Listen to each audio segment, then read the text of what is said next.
Hey there, Screamers. We have a special episode for you today. Earlier this week, the Fort Worth Film Club was host of the Fort Worth premiere of The People's Joker. Before the screening, Jason and I sat down for a brief conversation with the writer, director, and star of that film, Vera Drew. That conversation is presented here.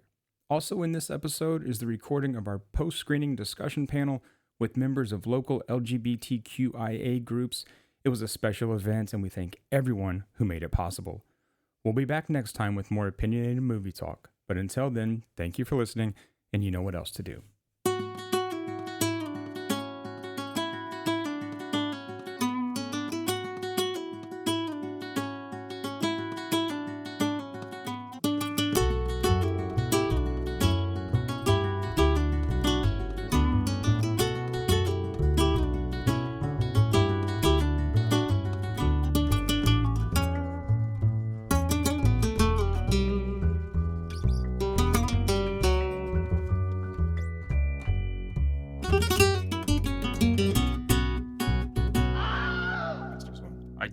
This is why you're here, so I don't forget to do important things.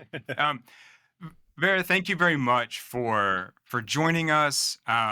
Thank you so much for taking the time to talk about this wonderful, brilliant film, The People's Joker. I would like to just kind of jump in, and I know you've answered this question like ad nauseum. All the questions have already been taken with your interviews. Yes. Yeah. Like we're just going to talk about cat videos and like your favorite like bread recipes. Yes. We're going to crib off of everyone else and then ask about cats. But no, I know you've talked about this. I know you've talked about this ad nauseum, but could we touch on the TIFF incident and sort of the reaction to that and TIFF's then reaction to supporting you as well? Yeah, I mean, I definitely am so sick of talking about it, but I'm finally in a place where I can actually I have perspective on it now. I think for so long, like even when we were like starting our theatrical run, it didn't feel good to talk about it because it really hadn't settled in yet. That the movie was out there. Like I was still going into that theatrical run thinking that at any minute I'd hear from David Zaslav, and which is a name I'm technically not allowed to say. But anyway, I don't like I like basically, and I think the reason I'm like more comfortable talking about it now too is just like I said, like I have that perspective, like, you know, we got this letter from Warner Brothers that, you know, Warner Brothers has never spent any money trying to bury my movie. They've only really sent like angry letters and angry emails and, you know, strongly worded intimidation correspondences. And the first one I got was the night before we were supposed to premiere at TIFF, which was, I mean, so intense for obvious reasons. I think namely just being like, I think we were out celebrating that night.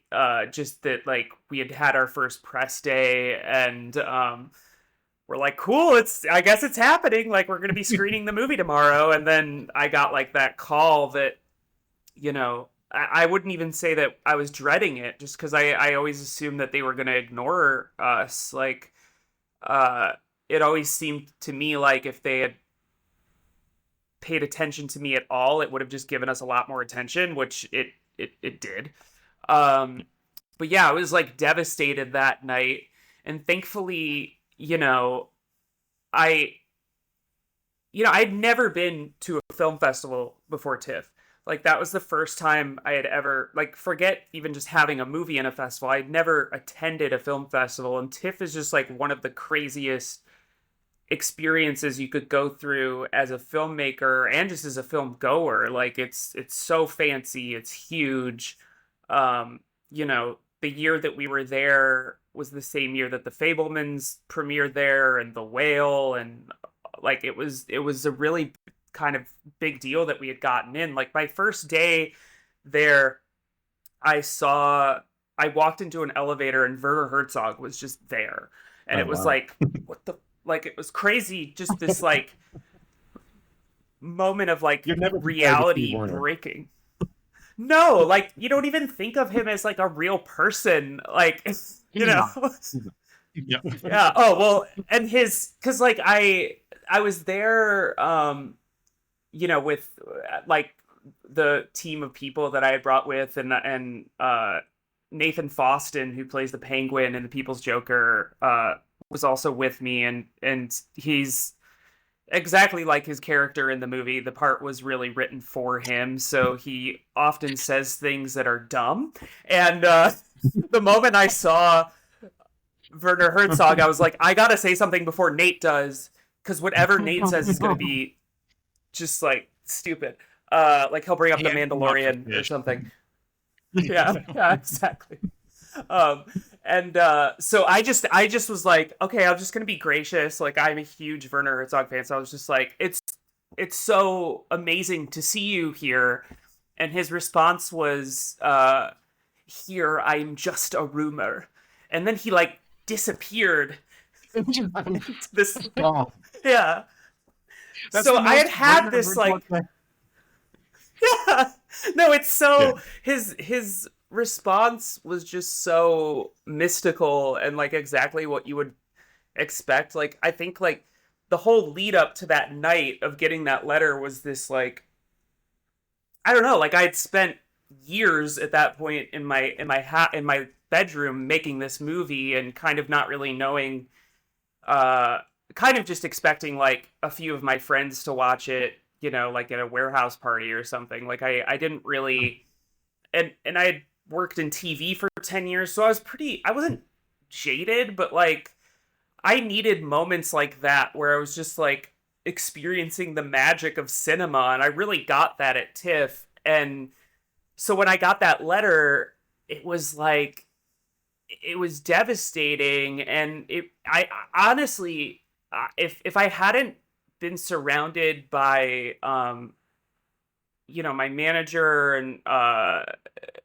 my producer on the movie, Joey Lyons, really were the only ones that kind of built me up, because like I wasn't ready to like pull the movie in that instant, but I was ready to like crawl into a hole and die. And you know, like I said, we had all been celebrating, so a few of us were pretty inebriated at that point. And I just remember being on the streets of Toronto, like, and I was pretty much in full Joker gear, but like I busted my zipper on my leather pants, so like I was very exposed, both emotionally and physically and literally.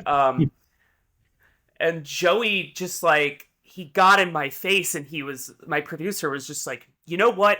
We're here. We all got passports for this. We made this movie. They're not gonna stop us. And tomorrow we're gonna screen the movie wherever we can, even if it's in one of our fucking hotel rooms. Sorry for swearing if I'm not allowed to do that. More the better. Okay. And you know what? We're not gonna let them push you around, because you are not just a rumor, Vera Drew. And like he called back to that Werner thing, and it was like I just started bawling. Full circle. And it was the first time, I think, in my life that I really was able to just look around and go, like, I have people who, like, want, like, really care about me in my career and, like, this piece of art we made. And it was really that, like, motivated us to just basically go to TIFF and just, like, because the letter we got from Warner Brothers was pretty much, like, they basically said, like, you need to show this to anybody who wants to screen the movie or buy the movie. And so we had to tell TIFF. I of course, I think my first response was like, do we really need to? And it's like, yeah, no, we literally need to. We're now past the point of being punk. And you know, so we went to Cameron Bailey, who's the head of TIFF, and Peter Kaplowski, who was our programmer at the Midnight Madness section of TIFF, and basically just showed them the letter, and they they were like, okay, well, let's see what we can do. Like, either way, we're gonna screen, uh, and in that like 24-hour period, because I can't stress enough, this was like less than 24 hours before I was supposed to like get on stage and introduce the movie. We ended up heisting the DCP, the like file we were gonna play to play the movie, because we didn't know if like it would be stuck behind some sort of vault, so we did that. And TIFF just like Peter Kaplowski specifically spent that entire day just trying to get through to somebody at Warner Brothers, and eventually got through. It's like that scene in Magnolia where Philip Seymour Hoffman is like trying to get through to Frank T.J. Mackey like all day, and it's like, this is the point in the movie where a guy is like trying to tell you, reconnect with your son, he's dying or whatever. Like, Peter was doing that, but about a trans Joker movie, and he finally got to he got in touch with the head of Warner Brothers Canada, and I think just through like a conversation, it was just like, okay, like we're gonna do this. Like we sold all these tickets, and it's protected by parody. Like, it's clearly a movie you guys would never make. Right. So we feel confident that we can screen it, and like it's like I said, like at the beginning of this huge answer, I think I feel better talking about it now, because I can really see just how much like everybody showed up around me in my moment of like complete and utter despair.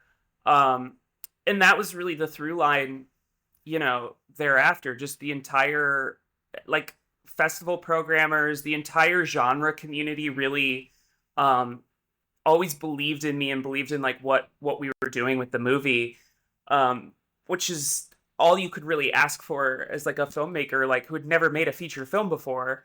And so I'm so thankful that like we really were at the right place in the right time. And I mean, that next day the movie went viral on Twitter. Like it was way more people found out about it because Bugs Bunny had a stick up his ass. So Right. I mean, I remember hearing about like what happened at TIFF by listening to, I think, like the people at Film Comment talk about the incident like the next day.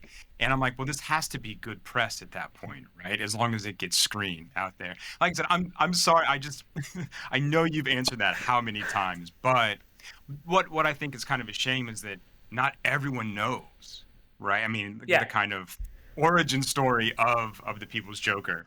So, yeah. So how did WB thank you for the deliver opportunity to. Oh. No, sorry. Go ahead. I'm sorry. What? On you. I was just gonna say,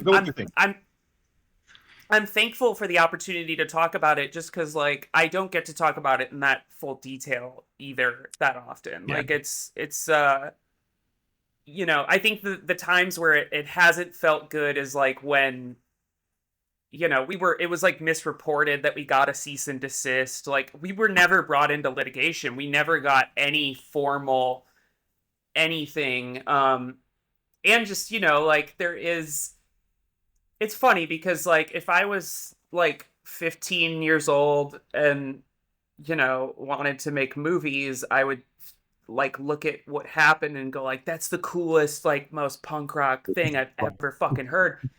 But yes. Nobody wants to be like a banned filmmaker on their first movie. So no, I don't mind talking about it, because I could talk about it with nuance and a little bit more heart now. Great. How did WB, and this is maybe a silly, superfluous question, but how did WB deliver the letter to you? Because then I'm picturing it like that big red hairy monster, like two of those guys just came up. And like Elmer Fudd delivered you an envelope and just like looked and stared at you. I wish it was that cute. I mean, it was just an email to UTA and my manager, and yeah, it was also, I actually read the whole letter in our DVD. We have an interactive menu on the Blu-ray, and I read the whole letter. I've never read it because I think I'm technically not allowed to, but whatever. I like read the whole thing on there, and like that was my first time really looking at it, like after, a year or so. And I think the thing that stood out to me the most about it was just like there was no name on it, like of even who it was coming from. It was just this like faceless corporation. And I don't know, it like really highlights for me, like I don't know, like I on some level, I guess I'm a capitalist. Like I've wanted to make money off of this movie, and like I'm selling DVDs and T-shirts and shit. I'd sell action figures if I could, but that would probably definitely get me sued. And they're hard to make. But Right. yeah, like That'd take more time. I think like yeah, exactly. We have to make a mold. I think like the thing that this whole experience really like just highlighted for me was like like we give these corporations way too much power, and they get to just really hide behind this like faceless idea of what a company even is. And the fact that we like let something like Warner Brothers or Disney or any of these companies, there's a handful that I'm not naming because I don't want to burn bridges with those ones too. But we let them be in charge of film preservation and all these IPs and stuff. And there's a real tragedy to that because that human element to it is completely missing. Was there ever a moment, once all the dust settled, was there ever a moment where someone from WB or DC kind of gave you a wink or a thumbs up, said good job, or I mean, I know it's probably unlikely, but I mean, has there ever been a moment where like we were just trying to scare you kind of moment, and but we love your movie. But we love your movie, yeah. Not anybody on the, definitely not from the legal department. But I know, like the Harley Quinn writers room like is obsessed with the movie, and I'm friends with a handful of them. Like I was taking meetings at Warner Brothers while I was making the movie, and I was always talking about this movie like in the lead up to it. Like I was always like, "Hey, I'm making this thing over here," and anytime I tell an executive, they'd be like, "Yeah, it sounds cool. Like can't wait to see it." And no one once said, "Hey, we might be angry." Yeah, no, nobody ever did. And I think just because like it really was just like oh, it's such a stupid movie to get mad about. Like I get it, it's good. Like it turned out good. I'm a good actor in it. I sing beautifully. It's well shot and directed. It looks beautiful. It's groundbreaking as far as DIY independent cinema goes. It's going to create an entirely new generation of filmmakers. And it's a movie that is really fucking stupid. Like it's annoying. It's rude. There's a character named Suicide Cop in it. Like it's a really dumb movie for $1 billion corporation to get mad about. Like it just is. Like so that was the thing that was always shocking to me, and I think kind of just like everybody in the industry, especially especially my agents. I don't know why I keep mentioning them so much. I guess just because like they were such a factor in this. Like the whole lead up to us releasing the movie back in 2022 and like trying to start our festival run. It was like that meme of like all the like Spider-Mans pointing at each other, where it's just like we all were like, this person says it's cool, this person says it's cool, this person, and like, yeah. So you've mentioned punk and DIY a few times during this conversation. This film is really kind of a collage and pastiche, and at times a construction paper cutouts. Was that intentional? Were you conscious of that kind of mix of materials and technique, or did some of it just kind of come up by happenstance as you were doing, like happy mistakes wise? The plan was always to really have this like mixed media aesthetic and employ as many different animation styles as possible. kind of to complement the fact that it was also like pulling, as you said, like a lot of different like pastiches from pre-existing DC things and just genre movies and in general. Like the movie really is like there's so much of it that's just like ripping off Goodfellas and like Casino and stuff. Like, and that was just because like Todd Phillips rips off Taxi Driver and his, so I wanted to like go to 90s Scorsese in mine. And like I think the like mixed media approach was like an early idea because the movie really did start as like I tried to sort of make a found footage movie. Like I was going to re-edit Todd Phillips' Joker and sort of just make like a big feature length experimental film.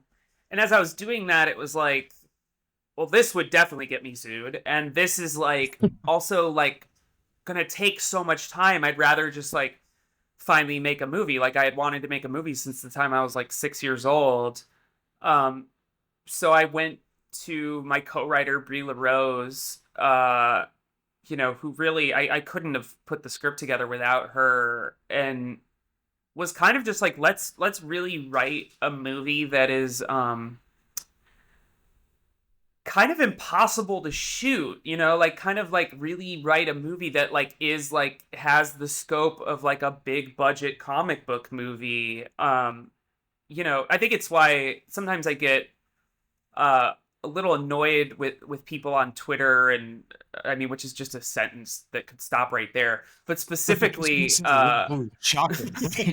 yeah, the like, sometimes I'll see people say like the movie looks like shit, or the movie like it looks like a nostalgia critic video or whatever, and I'm always like, it's A, it doesn't, and B, like it's a movie where like a fucking mentally ill, recovering drug addict trans woman was able to make a Batmobile chase. Like, we really knew what we were doing. Like, we were trying to shoot for a story that a first-time filmmaker wouldn't put on screen. Like, I didn't want it to feel like how most queer movies feel, like where they're a lot slower and they kind of like I wanted it to feel like a big genre movie. So the mixed media approach was always like to sort of capture that like found footage remix aesthetic and just like accomplish that. And I put out a call. I mean, speaking of Twitter, the only good thing that ever happened on Twitter was I put out a call to anybody who wanted to help us make the movie, whether it was like artists and actors and musicians and stuff. And I was kind of only expecting like 12 or so people, and it was like literally like 10 times that. Like I woke up to an inbox just like 200 people, like all who not only like wanted to just see this movie, but like were like, I've wanted to make a Batman movie my whole life. Like, let's do this. And so like I had this just like huge diverse group of aesthetics to kind of pull from, and I think like when that moment hit, it was kind of like, okay, I have to do this. Like I can't think of any filmmaker in the history of cinema that's ever had this opportunity to like work with this many people and on this level and in this way. And I think like going into the process, it was pretty intimidating just because like it is like a lot of different styles. Like we do stop motion, we do 2D animation, both in the style of like the Bruce Timm Batman animated series aesthetic, and there's like a love scene in the middle of the movie that's like very like twee kind of anime like animation, and then very experimental stuff too. And like I really kind of just wanted to prove to myself as a fan of like genre movies and like experimental film that it was something that would work. And I think there were a few precedents that I was able to turn to. I think one of them being Natural Born Killers, just because that's a movie where like you'll have like one shot will be like 16 millimeter film, and then the next will be like video, and then the next will be like 35 mil. So like, and your brain is able to just process it because we've destroyed our brains with the internet and MTV and prescription drugs. So like, it's all, yeah, exactly.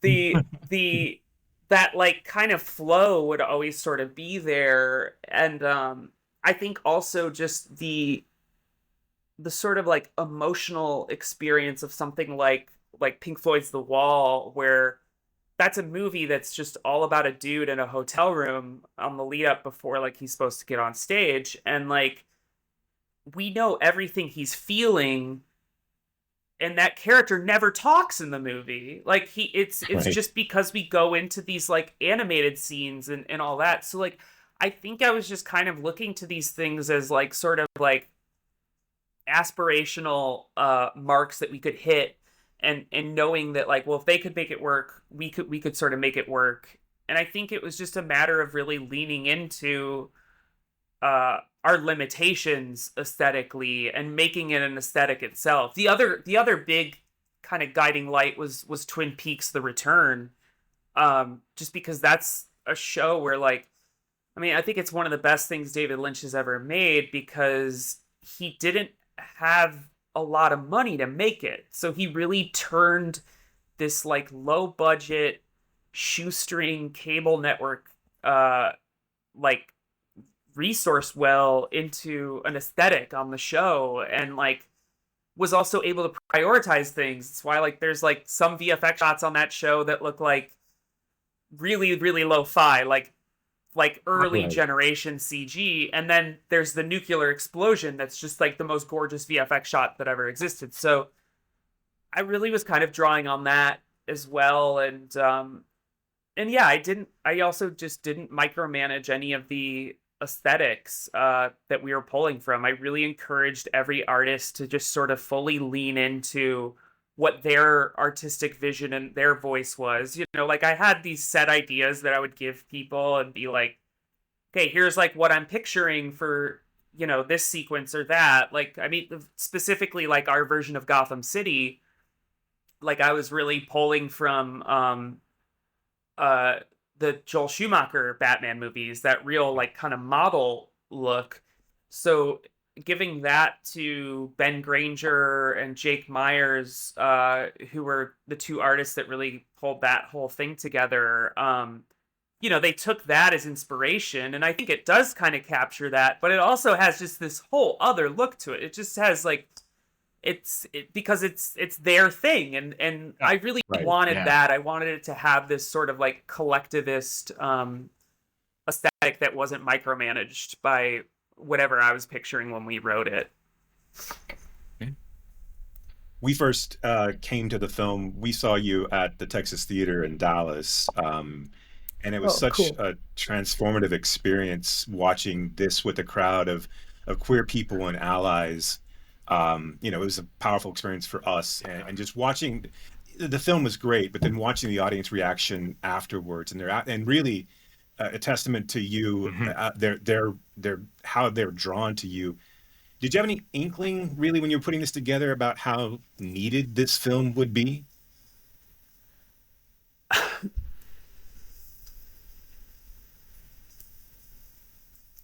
No, I mean, I knew how much I needed it, both in terms of just like I had, you know, when COVID like erupted in early 2020, and I don't know what this says about me, because, you know, I think some people that happened and they were like, oh shit, I gotta have kids, or oh shit, I gotta get a divorce, or oh, I'm Right. gay or whatever. And like for me, like I or like I'll miss my family. None of those things came into my head.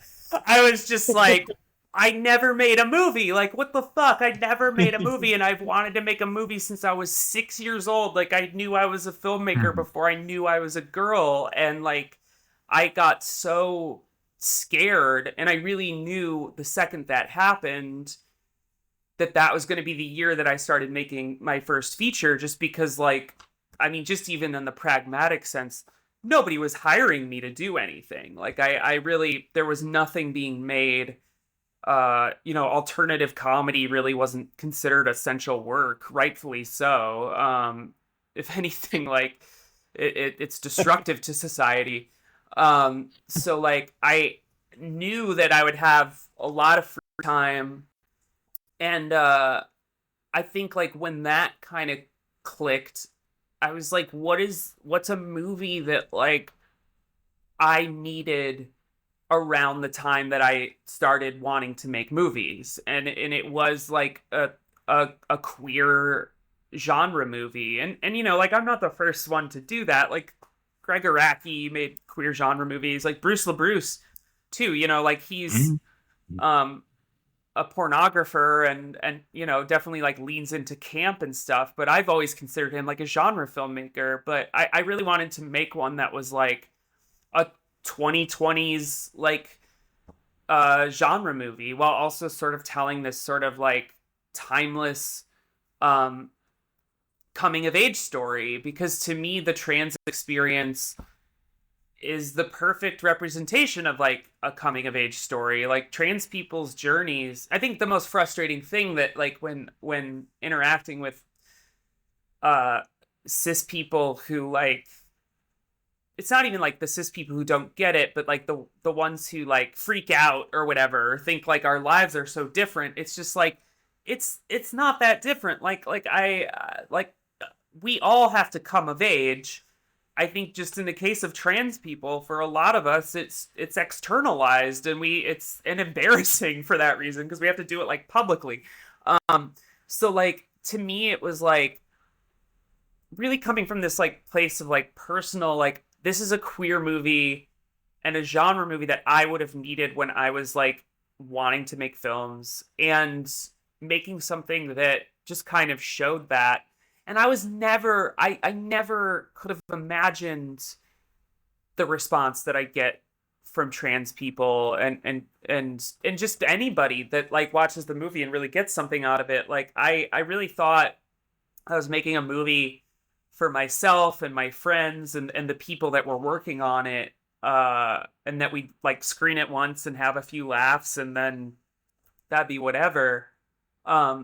So when that happened instantly, like that, after that first TIFF screening, the first interaction I had with somebody after a screening, it wasn't even a trans person. It was the mother of a trans woman coming up to me and saying, "Thank you for making this, because like I feel like I understand how to talk to my daughter like more now." And it was like I just fucking burst into tears, because I was like, that's so crazy. Like I would have never thought that the movie could reach somebody on that level. And the fact too that like I think so many of the fans of the film, and the people that are like really into the movie and now discovering not only this film but like my previous work, so many of them are like really young trans people. Like I really thought I was making something for like, all the chain smoking 30-year-old trans women like me, but thank God the Zoomers really clicked for them, and that means the world. And I think I also didn't. Sorry, I'm so caffeinated, so I'm not letting you guys get a word in. But anyway, no, we're here to listen to you. No. Yeah, I never like thought that would happen, and just because like I'm a person who's been through a lot, and just aside from the things described on this conversation, but like I wasn't always able to show up for those conversations. Like when people would come up to me, like I've had so many people come out to me after screenings, or people crying who like they're not even really able to say anything. Like they just like want to have a quick hug and sit like, and just like ground themselves in the fact that they experienced it. Like in the beginning, it was a really intense thing for me, and I really had to like show up for myself through that, because it was uncomfortable at first, and now it's my favorite part about screening the movie is getting to watch those reactions and getting to have those conversations afterwards. And especially in places like Texas, we just screened the movie in uh oh my God, where was I? Arkansas.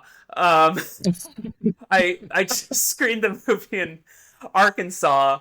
No shade against Arkansas. I've just been too many places now, so I Sure. can't remember. But that was a place where it was like we screened it, and like every interaction I had afterwards, I was like, this is like incredible.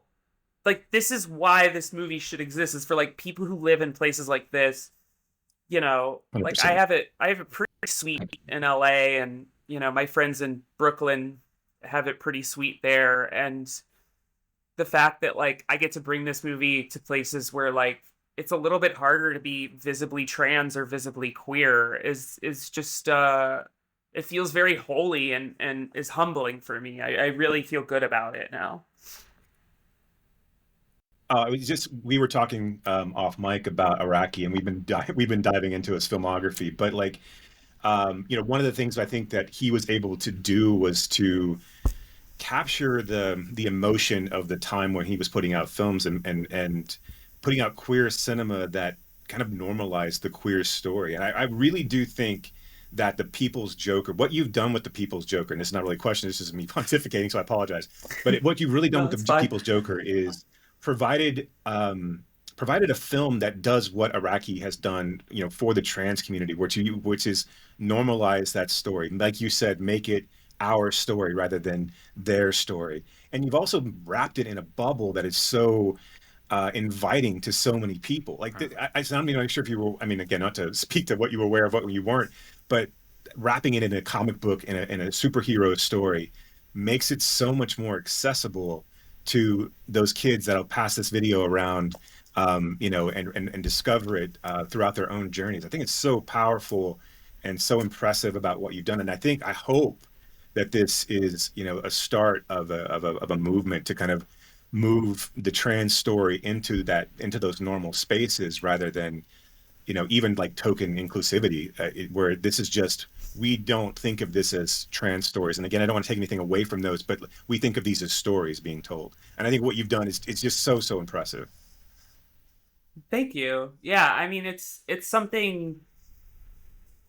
Yeah, I it's something that is like hard for me to process at times because it like I said, so much of it was just kind of coming from this personal place.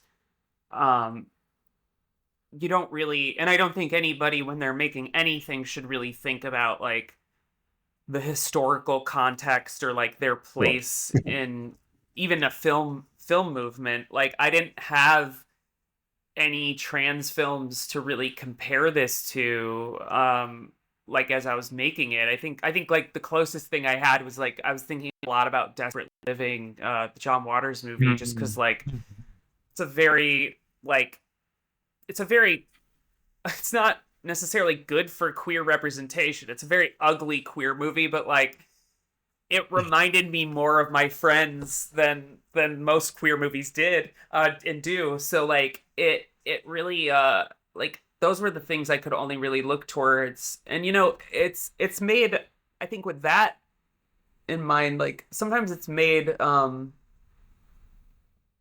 because there have been a number of trans movies that have come out this year, aside from mine. Like I saw the TV Glow and Stress Positions, and Alice Mayo McKay has 2 movies out this year, because she's just like a Terminator. I'm just obsessed with her. She's my favorite director.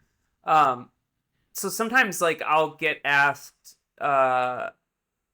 like sort of these questions that are like in the context of a trans film movement or something, which also kind of reminds me of the Greg Araki thing of just like the new queer cinema thing, and like thinking about how like irritated he must have felt at times when it's like he's not hanging out with like all those other filmmakers and stuff. And like Right. at first when I'd get asked the question, I'd get really like, I guess, kind of defensive, just because I'd be like, well, I don't even know these people. Like I'm like Alice is one of my best friends, but like that happened after I made the movie and after like we met at like Outfest last year and got really close after that.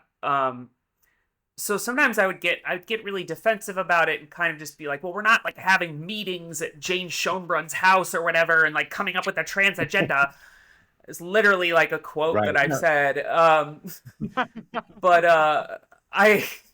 I think now it's like again, it's like if I really put myself in the shoes of somebody who is just starting out, it would give me so much hope. Just finally seeing that there's visibility and opportunity in indie and genre spaces for us, because that didn't exist when I started making this movie. Like we're all going to the World's Fair wasn't even out yet when I started making this film. Like there was no like context for what like millennial trans cinema could look like, or in Alice's case, Zoomer trans cinema, because she's a wonderkind, definitely the Mozart out of all of us. And like I really think, yeah, like I can look at that now in this like place of gratitude where I'm just like, I'm so glad that like up and coming filmmakers have all of us to really like point to and go like, okay, they're doing this, so I can do that. Especially in a world where like, I mean, it's very hard to like get into the industry even if you're not trans. Like it's just a really, in so many ways, like digital film or digital cinema itself really did kind of democratize filmmaking, but it also made it so much more accessible. The landscape is just so much bigger. I think I was coming into like the indie scene really with this like sort of like warped vision of like early 90s indie cinema and like what it looked like for like Kevin Smith and like Quentin Tarantino and stuff. And it's like, I don't even know if it looked like that, the way we think about that. I don't even know if that really was what it was like then. Like, I think that might have just been like Miramax PR to some degree of how like accessible indie film was. Like, it's really hard, but I have a lot of hope. Like I don't really buy the whole like movies are dying or cinema's dying thing. Like I've just met too many filmmakers in the last year who are making really fucking cool shit that I'm nothing but hopeful for like the future of indie cinema and genre cinema. Oh yeah, so that kind of leads into my next question, because I know you've said that before. So how these, and not necessarily even trans stories, but how do you feel like, I mean, like, are these people just making them in a guerrilla style filmmaking? Like, we always have the question within ourselves of like, how do these smaller adult oriented stories get based? And then having this one under your belt, is it going to alter how you approach future projects? Does this make it any easier for you? Or is this just like giving you confidence? Like, I've made the People's Joker. Now all of these things that I have lined up, I can do whatever I want. I think so. It's funny. Thanks for phrasing the question that way, because sometimes people will be like, it'll never get better than this, right? And I'm like, better than like the hardest 4 years of my goddamn fucking life? I hope it gets better. Yeah. So yeah, I mean, like it's definitely opened some doors for me. I have a film that is in development right now called Dead Name that I got paid to write.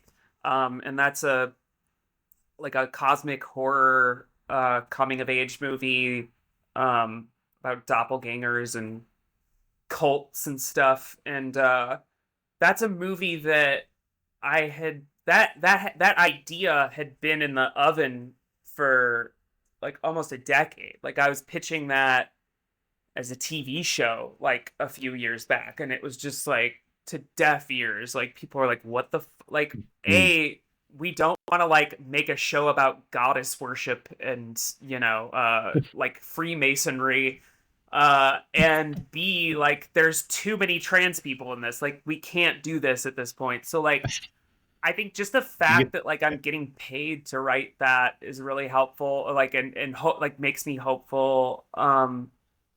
I still got to pitch stuff. But I've gotten attached to another script that I didn't write that's like a horror heist movie that's pretty cool, and hopefully I can talk about at some point. Like I think the other thing it wasn't just like opportunities that like came out of this experience, but like I learned a lot. And like I think the two things I learned the most were like I really need to take care of myself like in this process, because I burnt myself out so many times making the People's Joker. Like it really it could have killed me. Like I think it could have, just based off of like how like alcoholically I was making the movie at times. And like I sort of also would lie to myself and be like, well, this movie's my therapy. This is helping me understand things. And it's like, filmmaking is not a substitute for therapy. It's not a substitute for like gender health. It's not a substitute for drug abuse treatment. It is just filmmaking.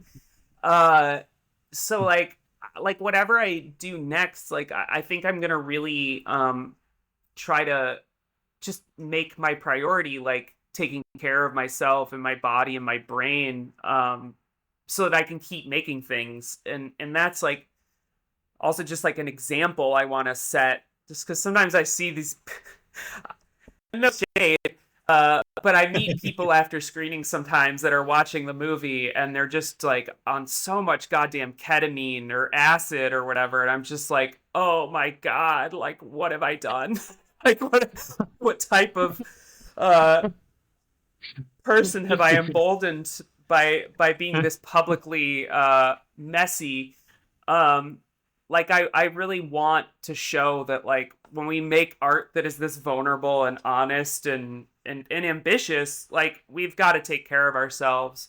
And along those lines too, like whatever I do next, like I have a few things that I'm working on, because I don't want to put all my energy into one thing like I did with the People's Joker. Like I don't really know what my next movie is. I have a general idea it'll be like one of these things, but like I have these two things that I'm writing with studios, and then I have my other ideas that like, okay, well, if those don't get made, like I have like I just started writing a romantic comedy about cannibalism that is 0% autobiographical, just for the record, as to not get wrapped up in any Army Hammer stuff. Yeah. But yeah, you cast a wide net. I think that's the best, I guess, right? Yes, yeah.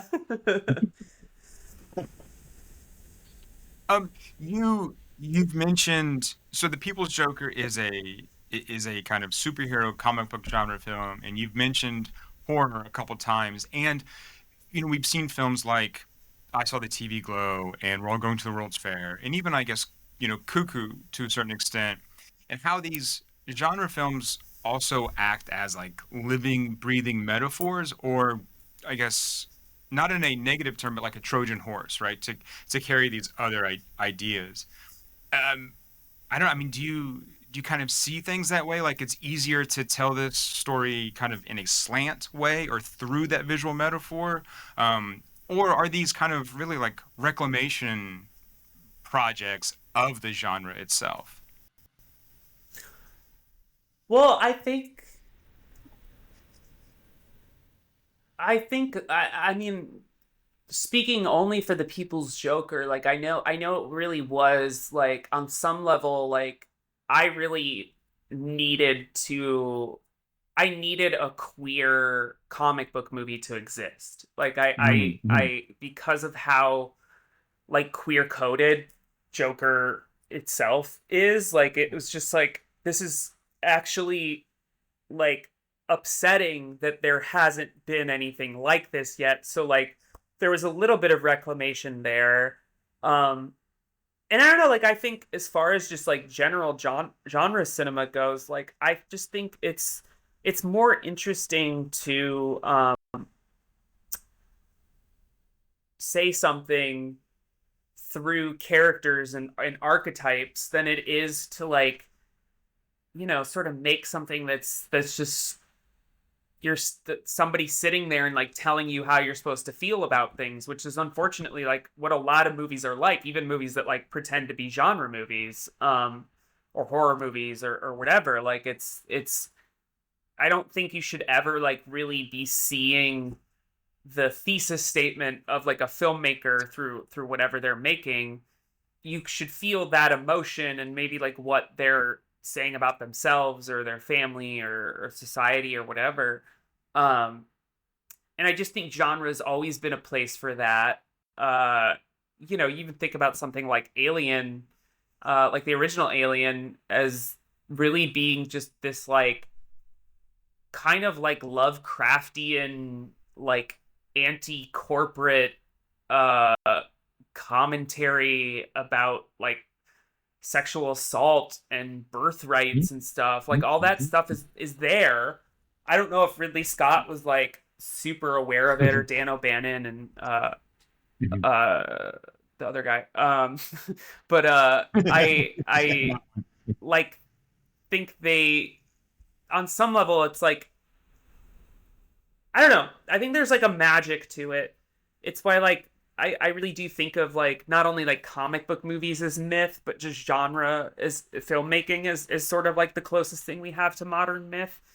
Because if you are just making a movie and you're making a genre movie, like I always think about this quote that Quentin Tarantino said once, where he was like, if you love movies so much, you will have no choice but to make a good one. And I think that's really true, especially like when it comes to genre movies. If you're really like just focusing on the fact that you're like, I want to tell a story within this voice, and I want to honor the characters in an authentic way and make something that is just enjoyable for people to like sit down and watch for hopefully 90 minutes. Like every movie should just be 90 minutes long, in my opinion. Right. Or 4 hours. A movie should either be 90 minutes or like 90 minutes or like right. Yeah. But yeah, I think I don't know. I think like it just makes it a lot more accessible, and yeah, I want to see more like queer people do that. I want to see more people of color like work in that space. Like I just remember like when Get Out came out and like Jordan started like making like horror movies, I was just like, Jesus, like thank God. Like this finally fucking exists. Like it's crazy that it took that long.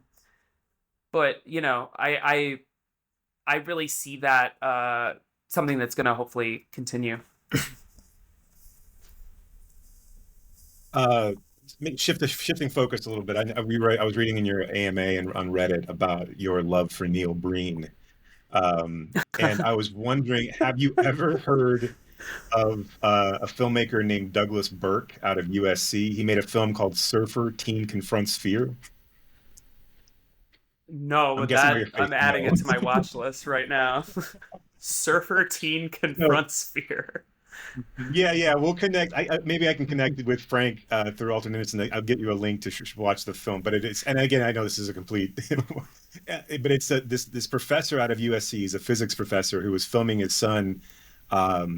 He'd taken all this B-roll of his film surfing, and he was going to enter it into like local short film competitions, but decided to put the narrative around it. And it's all about, it's got this metaphysical journey that meets the Bourne Identity, and it's all about his son, who clearly does not want to be in this movie. And the plot role is that the son is a surfer. He's the surfing teen who has crashed out on a big wave and no longer surfs. And he's fishing one day, and he catches a reincarnation of his father, who sets him along a path to find his heart again to surf. And then it turns into this like espionage military movie. It is bonkers in all the best way. And if you love Neil Breen, definitely seek out Surfer Teen Confronts Fear. I'm sold. Yeah, like it definitely sounds like it has that Neil Breen thing where, like, I don't know, like sometimes whenever I hear people talk about Neil, I'm like, are you watching the same movie? Because like to me it's like there's this real like psychedelic like esoteric quality to all his stuff that's very like it gets me thinking about like what actually is reality. Like and that's what this also sounds like. Please send it my way. I'd love to check it out. Yeah, absolutely, absolutely. Go ahead. Anything else? No, I mean, thank you so much Yeah. for talking to us. Oh, you know what? I did have one more question. Sorry. She thought she was going to get out. I know. I think it's a short one, Oh, and it's this is okay. more of a physical. This is more of a physical media kind of.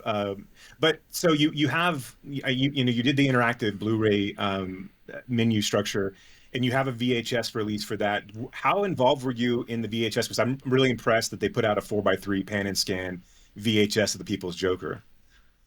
I panned and scanned it myself. It was really like working with Altered Innocence on our physical media was like it was really the thing that like when I met Frank Jaffe, who is Altered Innocence, like Altered Innocence is just Frank, and that's it. Like we It was so like, surprising just to get like an email just from Frank. Yeah, it's great. oh yeah, Sorry, no, he doesn't have. It's. I wish he'd hire some people. Like it really, but it was the thing that made me want to work with him. Was just like here's this like it's like a human interaction. It's not. I don't have to talk through somebody else. And when we met, because we met right after the first time I screened the movie publicly again, which was at Outfest 2023, and he like texted me or DM'd me or something that next day and was like, hey, let's meet up. And, like, I want to talk to you about the People's Joker. And when I got that message, I was like, oh God, like, I'm not going to get my hopes up just because that was like, I don't know, the 20th time I had gotten a message like that from some distributor. And he was one where it was like, I was already familiar with his films and like, was like, this is a place where this movie could really work. And I showed up to that lunch and he was really like, I think we could do this. Like I'm not afraid of Warner Brothers and I don't think the theaters are. So let's just do this. And he also gave me this like stack of DVDs. And it was like he gave me Dressed in Blue, he gave me Wild Boys, Knife and Heart, Yeah.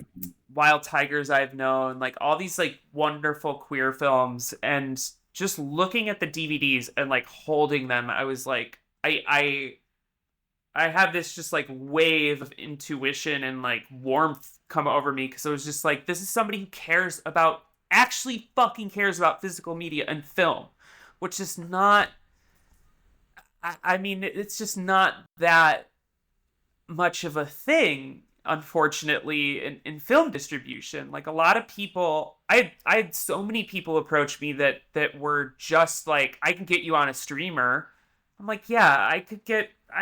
I'm sure we could. Like, I'm not worried about that. I want this to play in theaters. I want to make VHSs. I want to make DVDs. Like, I want it on VOD. I want to fucking open up Apple and see my fucking beautiful face on there. Yeah. And like watching, getting handed just this stack of media, I was just like, this is somebody who's going to help us like actually legitimize this. And I don't even really know that I realized what I was signing up for when I worked with him.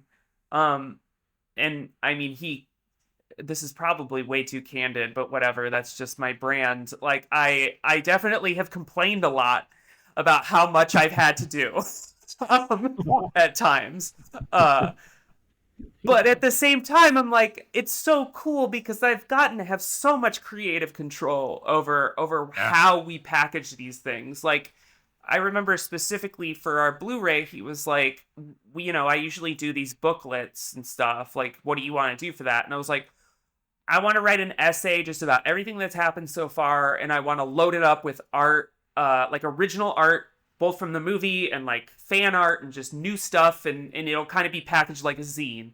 And he just says, okay, like he's just cool with that. Or, when we met with Liz Purcell was somebody who we brought in to help with the DVD extras, and she really like, God, just what a valuable voice to have, just even as like a creative voice in there, because it was like her idea where she was like, this movie needs like a DVD menu. Like you need to do some sort of dumb interactive DVD menu. It only because like, my computer's about to die. I've got to change location. Sorry. I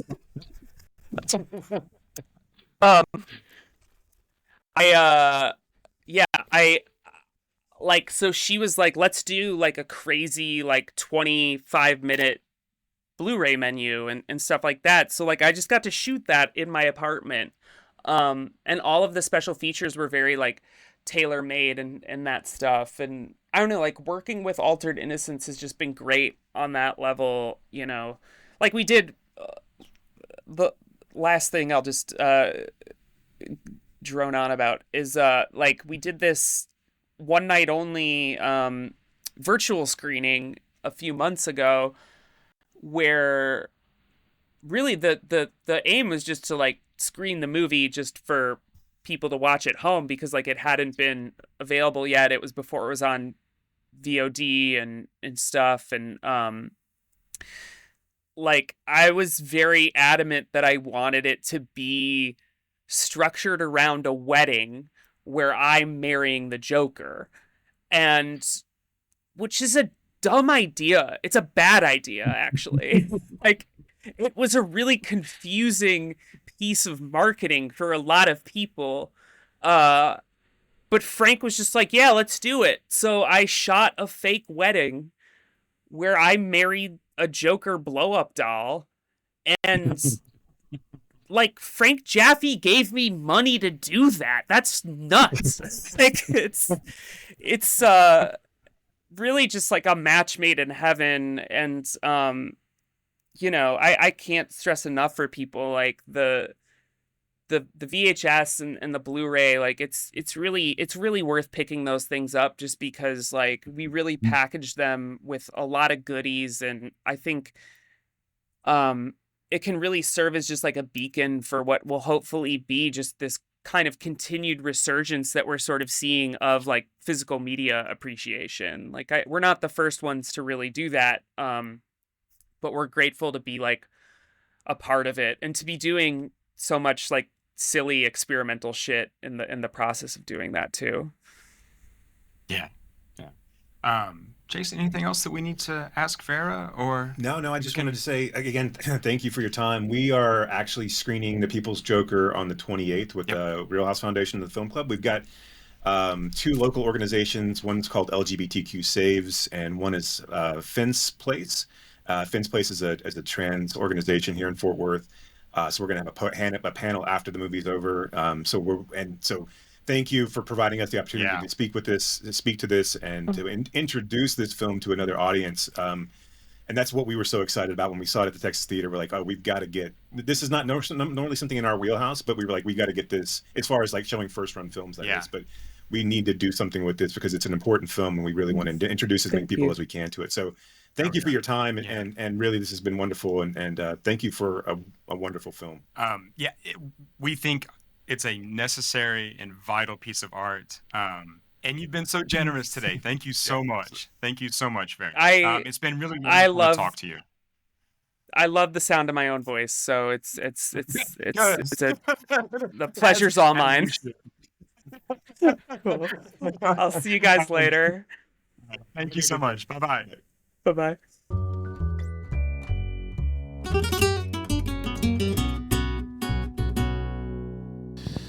So thank you guys for joining, obviously. Why don't we, before we get into the film, do you mind just going down the row and introducing yourself, who you're with, and then tell us a little bit about the organization, whoever wants to do that, each of the organizations, Fence Place and the LGBTQ Saves. Yeah. Hello. Oh, okay, it does work. I can't project like Austin. No one can. I know. All right, so my name is Birdie Gardner. I use they, them pronouns, and I'm the program director for LGBTQ Saves. We're an organization focused on preventing suicide in LGBTQ youth by providing brave and safe spaces for these kids to thrive. And I see some of my kiddos in the audience, so. Hi, my name is Austin Michael. Well, no, that's my dead name. Fuck. Wow. My name is Austin Michelle McScott, and I am a board member emeritus for Fence Place. We are Fort Worth and Tarrant County's first and only trans community center. And I will let our president of the board tell you more about it.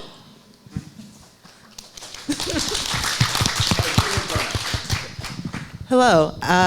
As Austin said, I'm the board president of Fence Place, and my name is Karina Sosa. I use they, them pronouns, and we are the only trans community-centered space in Tarrant County in Fort Worth. And what that basically means is that we host events ourselves about once a month, and then we also have partner organizations that come and use the space, and it really is a community center where members of the community, and we, of course, primarily serving the trans and gender diverse community, but basically, as Birdie was also talking about brave and safe spaces, we also endeavor to be that brave and safe space for all of the trans communities, especially here in Fort Worth.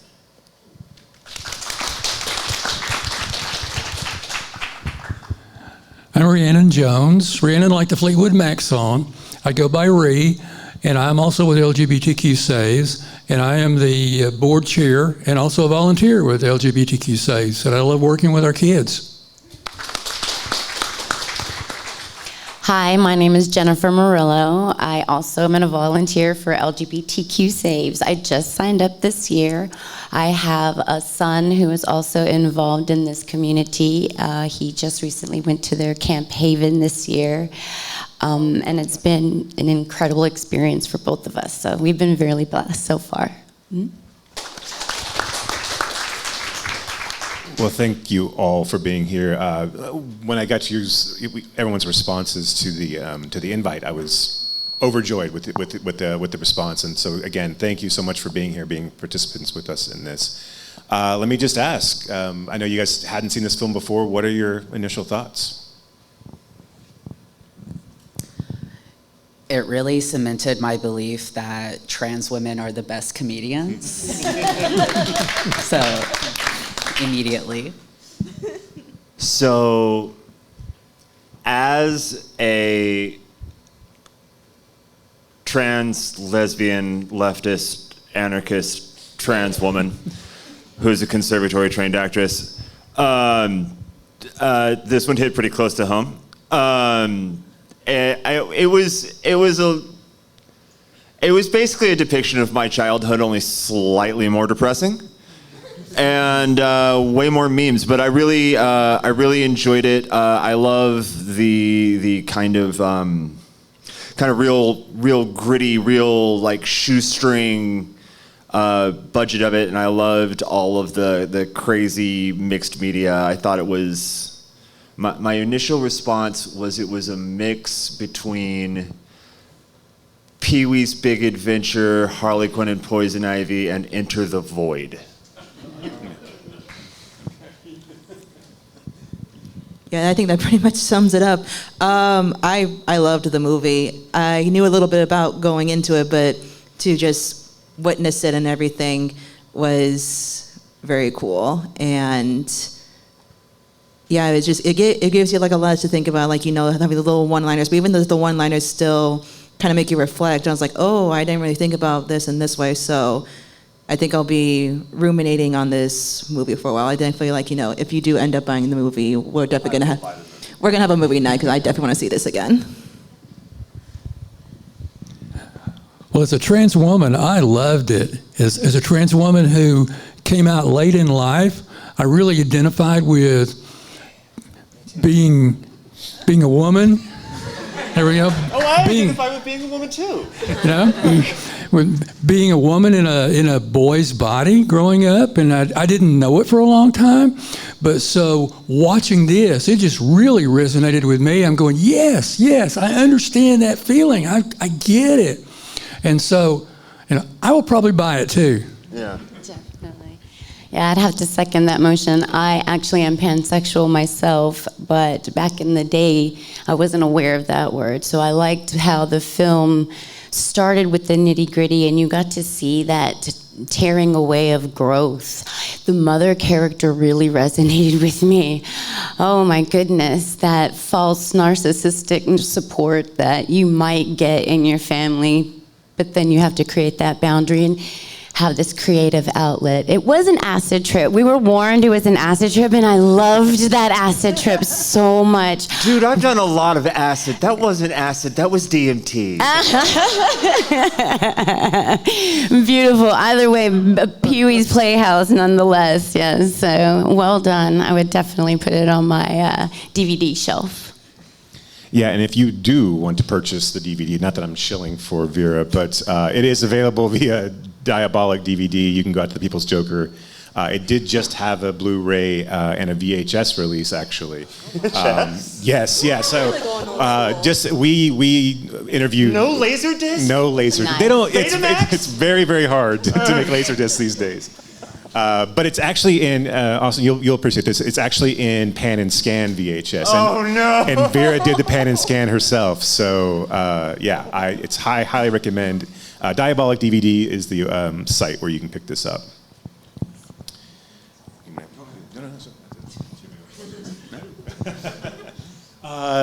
So let's just open it up to the crowd. Then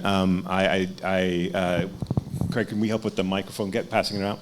Does anybody have any initial thoughts? Anything that they want to speak to about the film? And Craig's going to help us make. So just raise your hand if you have anything you want to talk to. Oh, over here, Thea. Aside from first of all, I loved it. Just in general, I loved the film. I thought it was great.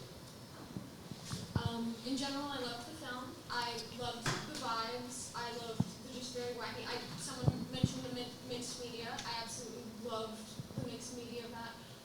One of the parts that personally stood out to me was I really liked the way they showed abusive relationships, and I really loved the way they showed this character coming in, and he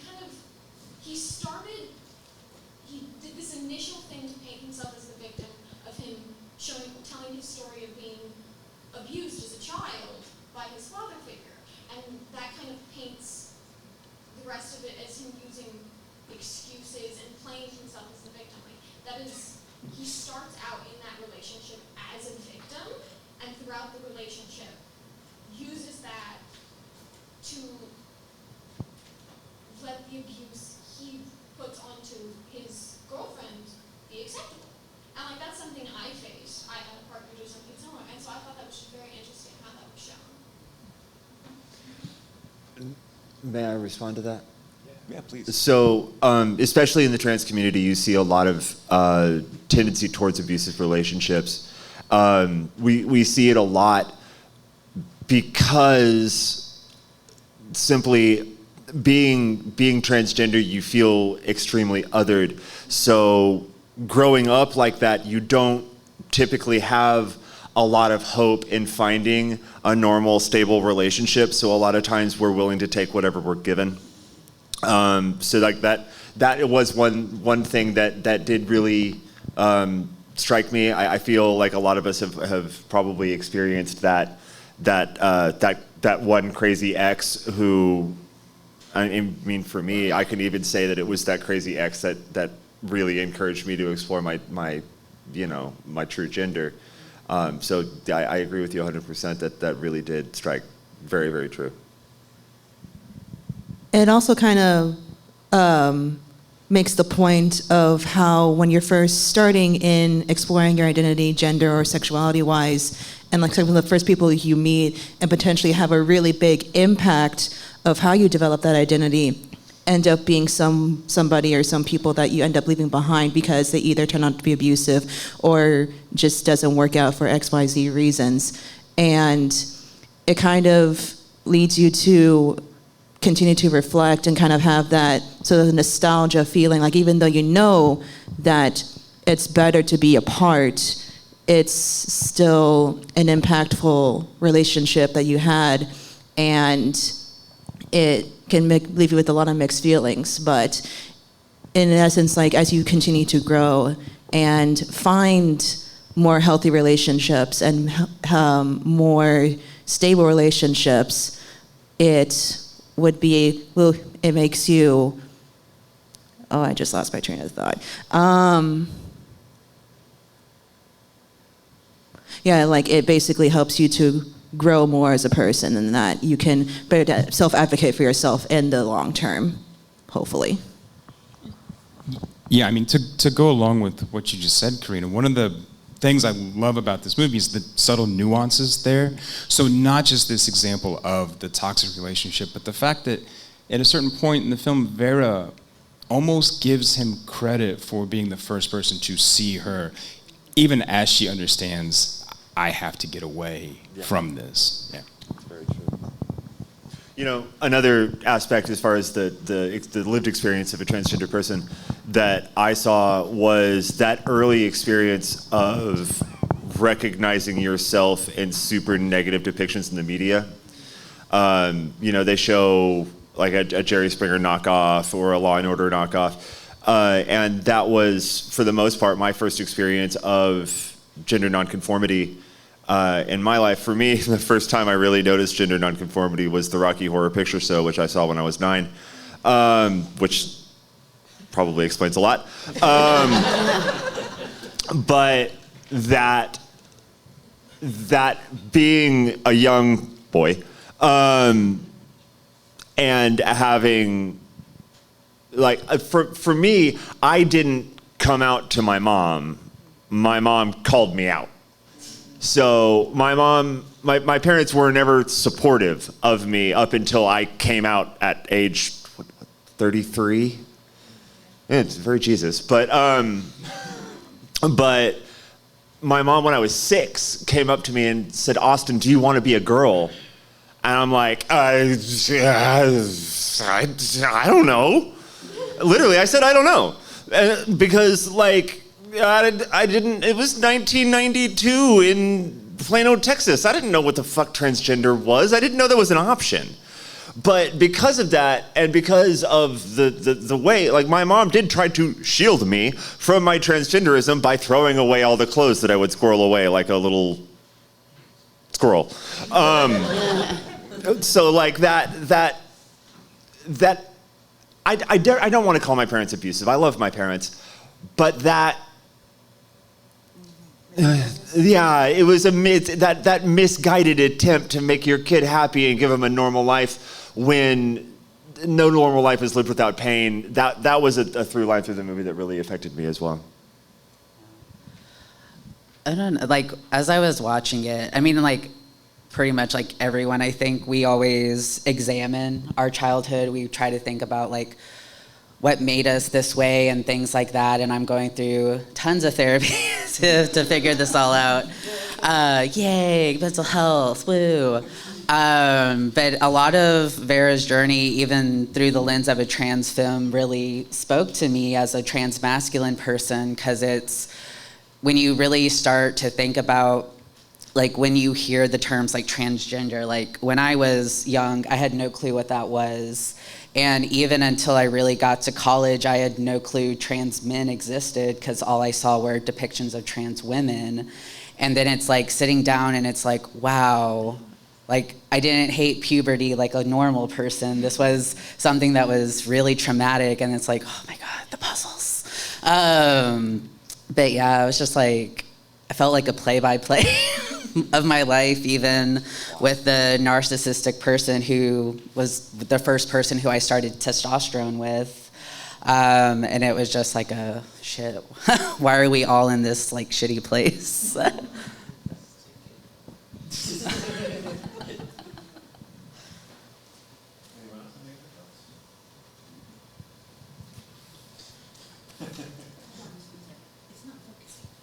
Do we have a can? Is it Adderall? Yes.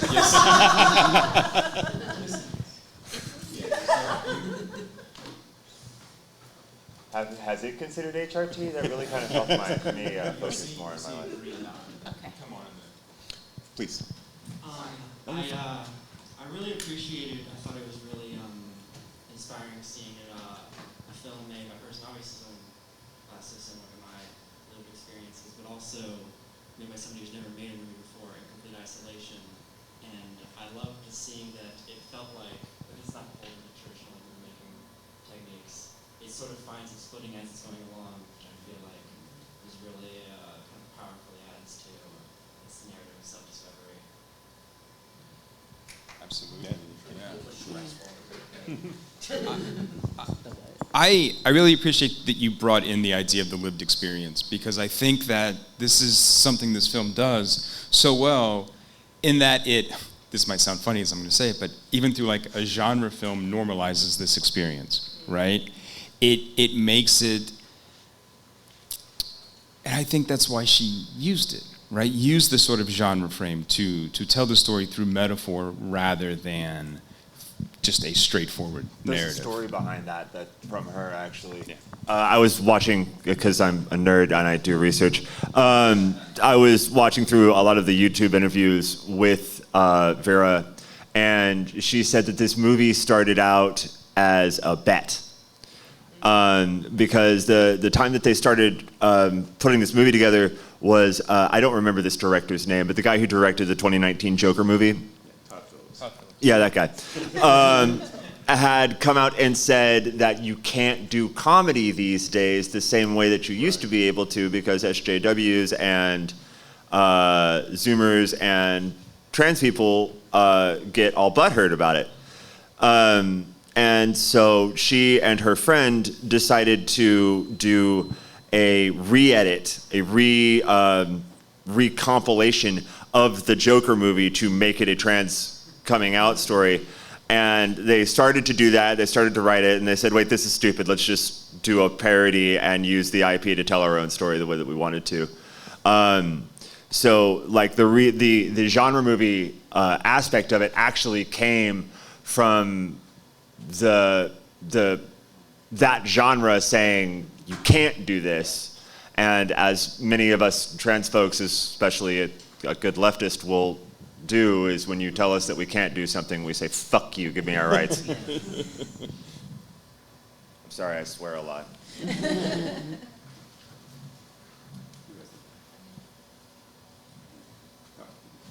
Somebody take this mic away from me. I think the movie was really unique in its use of animation, and I feel like one thing I noticed was the way that she would make herself in different animation styles, the way she used art to sort of access gender euphoria. Do you think that visual art creates unique opportunities for gender euphoria, and are there other ways to access that? No.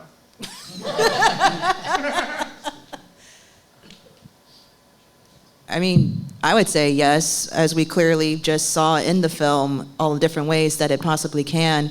And I mean, harkening back to an experience we had at Finn's Place back in May, we put together an art gallery show as a fundraiser, and it featured primarily trans and gender diverse artists. And seeing all the different styles of art that were submitted and that were displayed in the gallery during that fundraiser was really just a wide variety. Like, we kind of ended up, when we were deciding how to hang up the art itself, as people who had never done that kind of endeavor before, we kind of did sort of like start off in like very like almost realistic portrait style human figures on one end, and then it slowly kind of became less humanistic, more shape, kind of abstract, thank you, shapes, and continues, and even just more, sometimes human, but also just very much like almost disembodied, but still kind of like showcases the trans experience in a variety of different ways. Like, it doesn't have to look one specific way that is usually told in like mainstream media. Like, part of Finn's Place's mission is to foster trans joy. And when you think about how trans people have traditionally been portrayed in media. Like, I know that the previews or the pre-show was mentioning clips about how, back in the day, there was codes that basically restricted how trans and queer people could be portrayed in media, just basically very negative, because they had that agenda to make sure that no one saw any type of queer joy because they didn't believe it existed. But in today's society, we see more and more depictions of what trans joy can potentially look like, even amongst the conflicts that we are constantly being fighting against, either from government or society, or even still sometimes media, because although it's slightly getting better, there's still a long ways to go as far as portrayal and representation and all that. So all that's to say, whatever mediums people decide to endeavor in order to make art, especially if the trans experience is just a wide variety, and it's all just very beautiful and very creative.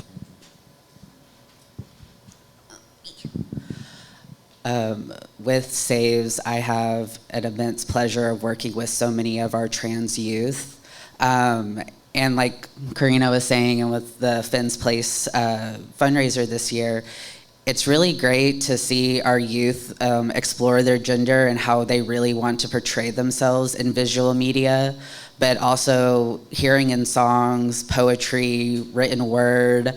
I know like at Camp Haven, they did a more queer version of Romeo and Juliet just to really bring around this queer joy. And it's just really awesome what we are able to create and have that joy in itself. I think if I had one criticism of the movie, it would be that the one thing, like the one step, like trans nirvana, that was missed in this movie was joy. This world that we live in right now, especially among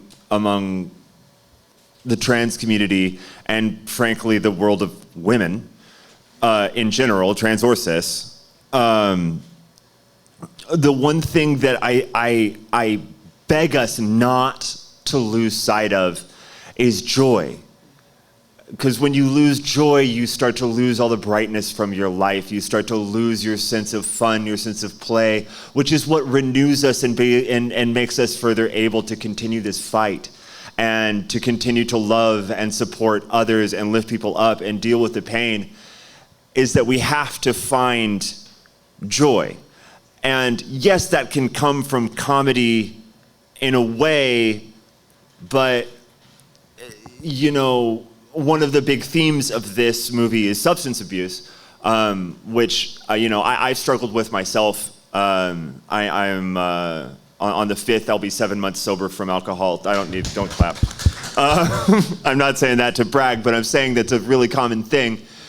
And she treats comedy as a drug. That comedy that she does is a soma to her, to use a metaphor from Brave New World. If you've never read it, you really should. It's a great book. But that's one thing that I'm missing from this, is that I wish that should be able to be part of the trans narrative.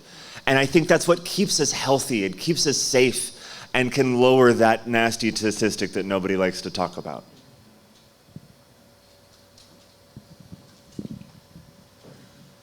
Oof, my heart's beating very quickly. So, professional cis male here. So, for me... Did you get paid for that? We all do. It's a secret thing. Yeah, we all know. Shit, take my needles. Crap, I don't make testosterone anymore. So, I couldn't necessarily relate to any of the, I guess, like the actual message of the film, right? Like the queer stuff. But I think something else interesting about the film is its setting. Its nature as a parody. It's the people's Joker. It uses DC characters.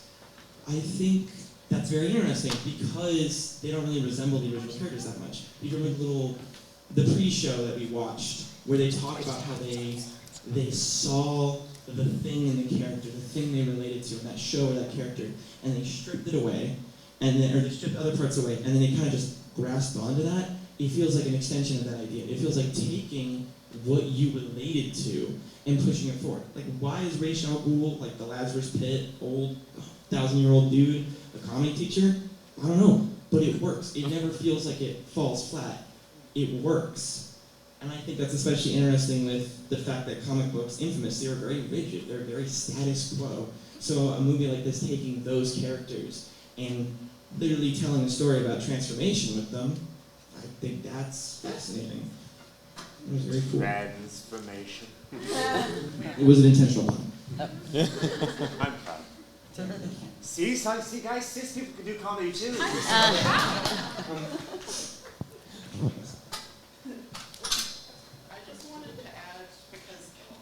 There is an answer for that.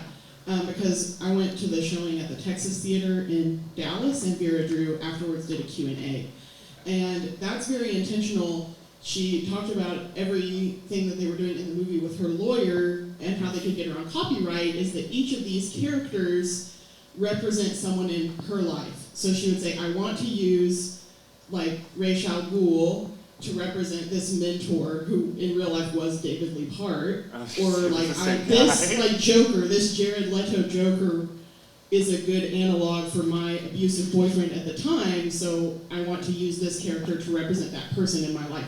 So they had to go through every character in the movie, yes, and take that quality out that represented the person in the autobiographical version of it. And something that I also think speaks to that and was observed by my husband, is that these characters, like comic book characters, DC, Marvel, those are like our American myths now. Like, these are our Greek gods. And I think that the movie shows the importance of why these things should be public property, because everyone is familiar with them and you can use them to tell new kinds of stories and exciting kinds of stories, even after all the burnout of the Marvel Cinematic Universe and Batman versus Superman doing 50 dour 9/11s. Like, you can do something new and exciting with these characters if you let other people in to the playground to tell their stories with it too. You know what I mean? So.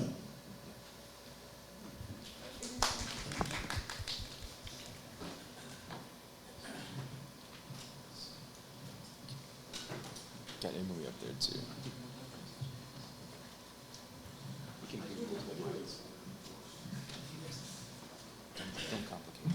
Going back to what you'd said a little bit earlier, Austin, about the lack of queer joy in this film to a certain extent, there was a line that stood out in one of the dream sequences with Vera and her mother, where her mom basically says, like, I knew you were a little girl, but I didn't want to trap you in womanhood. That was tough for me to hear. Yeah, it was tough, and I wanted to hear, y'all's reactions to that line, and if you feel like the film ultimately landed on a pessimistic view of womanhood, or if there is a view of choosing womanhood as a revolutionary act. Well, I can respond to that from my own experience. I mean, I'm a baby boomer, okay? I'm obviously the oldest one up here. But somebody asked me one time, do you think your mom knew that you were really a girl? And, I had to pause and think about that, because I never was interested in sports or anything like that. And she told me, said, I'm really happy you're not into sports. You're not playing football and all that stuff. But the more I thought about it, I think she probably did. But I think she knew how difficult it would be for me as a woman in that time. And so she just never said anything. And so that particular line really resonated with me. I mean, my mom wasn't doing it, I don't think, because she didn't agree with who I was or anything. She just knew how hard it would be for me. And that really opened my eyes to think about the things that my mother went through growing up as a woman, and to consider now that I know who I am, to kind of put that in context and say, wow, I never realized all the difficulties that she faced as a woman that she was protecting me from. So that's my thought on that. So I think in this movie, you have to look at two separate ideas. So there is misogyny, and then there is transmisogyny. So misogyny is the idea of looking down on womanhood. Transmisogyny and internalized transmisogyny is the idea of looking down on the idea of being trans and a woman. I don't think, other than the typical jokes about women in comedy, I really don't think that this movie has a negative view of women. And I honestly don't think that, as far as the trans experience goes, I don't think they really make that much comment on men versus women, except for the Joker Harley Quinn debate was kind of fascinating.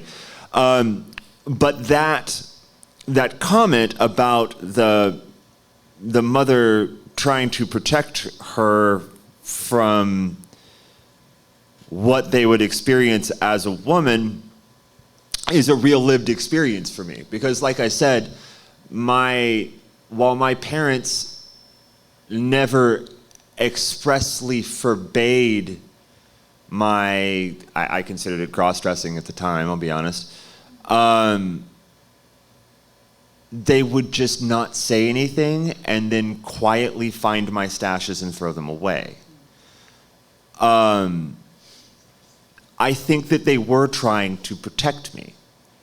And I don't think that they were trying to protect me from being a woman so much as being trans. Then I think that was the experience of the mother in this movie, and how Vera wrote her, is that it's one thing to be a woman, but it's another thing to be seen even more as other. I don't necessarily think it was a negative comment on women, but it's undeniable that your life as a woman, whether you're cis or whether you're trans, is going to be harder than your life as a man. Does that answer your question?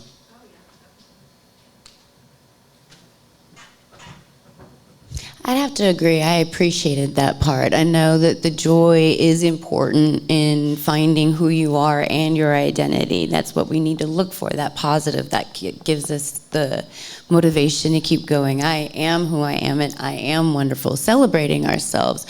But I appreciated that they put it out there. It's gonna be harder. It's going to be harder. It was hard the moment we were born. There's a line in a different movie where it's, men fight against each other. They wage war against each other for power, for money.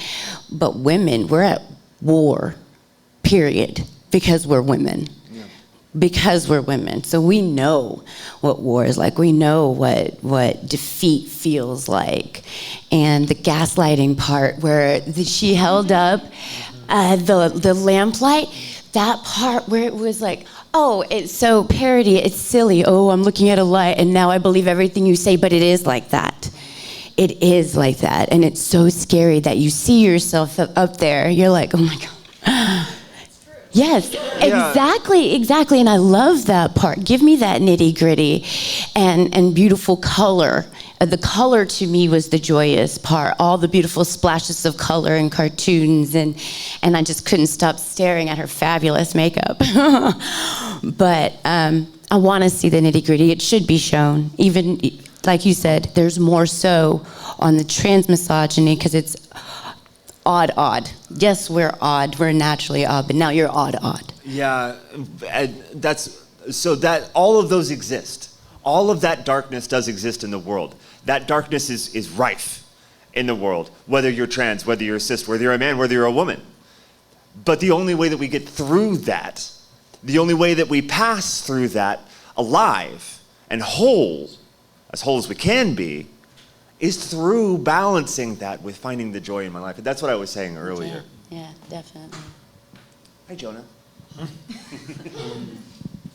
So I one, relate to, my parents also did the thing of like, are you sure you want to do the trans thing because your life's going to be harder? And like, so that, I feel like that kind of happens across the board, but I want to be very clear that as a trans masculine person, my life is so much easier after my transition that it makes me angry. And I do identify as genderqueer, but usually that's when I'm around trans people and queer people, and when I'm operating in the rest of the world, regular world, I operate as a man because that's what makes sense to most of the people around me. So I wanted to add that. But when Austin, you noted the part about the joy, it made me think of when she had the big transition moment when she jumped into the vat of estrogen, which is my actual nightmare. When she did that and immediately came out, the joy that should have been there was immediately clamped down upon by the trauma and the trauma dumping of, for lack of a better term, of the ex-boyfriend. Yeah.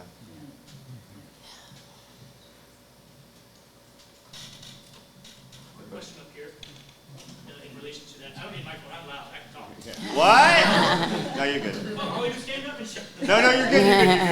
You're good. So, being a supporter of the community and stuff, but I don't know one thing. What is cis, and am I more or less cis because I don't know what it is? Okay, I can answer that very, very simply. There are the two ends of, so if gender is a spectrum, you have two ends. One is transgender, meaning that you're assigned, say, male at birth and do not identify as male. And then there is the other side of the spectrum, which is cis, which is you were assigned male at birth and you're like, dope. Does that make sense? Got it. Cool. I think cis people never have to wonder if they're cis. And there's so many people today that think it's a slur. That's like saying straight is a slur. It's a bad word on X. I honestly have never X on Twitter. I'm Dead name. Then we also have non-binary. And non-binary is one in the middle. It also goes up and down. It's up and down. It's really this galaxy terms. Yes, this amorphous blob. Like earlier when we were in the squiggle. Right, yeah, the squiggle.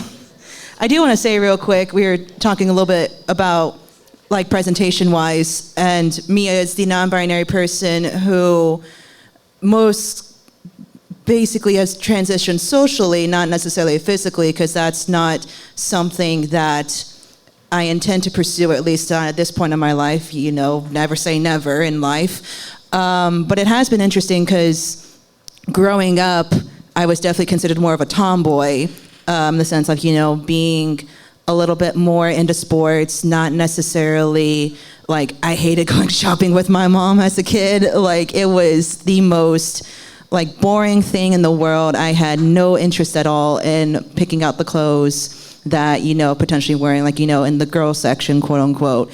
But I just kind of thought, like, growing up in, like, the early 2000s to, like, mid 2000s, you see a lot portrayed in media, just like, oh, like, the tomboy girl, like, has that moment of just like, oh, this is what a girl is supposed to be like, kind of has the whole makeover thing. It's just like, this is what it's supposed to feel like. Now you kind of grow up into it. It's just like, when that never really happened to me, it's just like, okay, this is something that at the time I thought it was like, something is wrong with me. I don't know what the hell is happening here. But as I first came to terms with my sexuality as bisexual, and then being introduced then to gender nonconformity, gender queerness, non-binary, it kind of slowly opened my mind a little bit more to exploring that gender identity of myself. It's just like, oh, it doesn't have to be necessarily just female or just male, because whenever I, like, talking about, like, cisgender people never really question their gender. It's like, well, do I want to be a guy? No. So it's like, okay, so I must be cis. So it's like, but still never really quite fit. So as I socially started transitioning, as like using they, them pronouns, priority using they, she pronouns, or no, she, they, then they, she, and then just they, them. And then transitioned to started using they, he for a little bit, but then decided he doesn't actually resonate with me anymore. So then just going back to they, them. And then also kind of the first time that I cut my hair to the way it is now, because my hair used to be about to the lower part of my back, and just going from that to there, just no. As curly as it is? Yeah, it was a lot of hair, very thick. But no, I always great. It's just I always kind of make the joke that, if I was into dressing more femme and being more into makeup and quote unquote more feminine clothes, I would be a great femme, but that's not me. I am definitely more butch and presenting more masculinely, even though a lot of times it's been interesting to get sort of quote unquote mistaken as a guy, either from the back or from the side because of how I dress and how my hair looks. But then as soon as I talk, there's oh, excuse me, ma'am, and it's just not quite right either. But Karina, your voice doesn't sound feminine. I mean, in the in cis world, it is. Yeah, the amount of times I get called. The amount of times I get called ma'am still is. The worst amusement park ever. But also the other thing is my name is also still very feminine, and I don't really plan on changing it either. So it's kind of writing the whole in this identity that I have now is just very much writing on the edge of both masculine and feminine, kind of even blending it a little bit, and just kind of as. Even from this movie, it's still very much from the trans feminine experience, and that, but still being able to relate a bit as just trying to figure out, okay, what does it mean to be masculine? What does it mean to be feminine? Do I have to prescribe to this one specific track, more or less, if I do want to transition to some form of fashion? But we can, as we think we all know in life, it's not always just one straightforward pathway. So I was talking about just being now considered definitely presenting more mask, but not really considering the full other end of the spectrum as wanting to be a guy or feeling like a guy, but just kind of existing in my own sort of identity that is kind of either or, yes and, or not. It definitely can be interesting, especially again in the cis world, to try to navigate through that. And it's, for me, still very much a work in progress. What? Come again? Are you from Texas?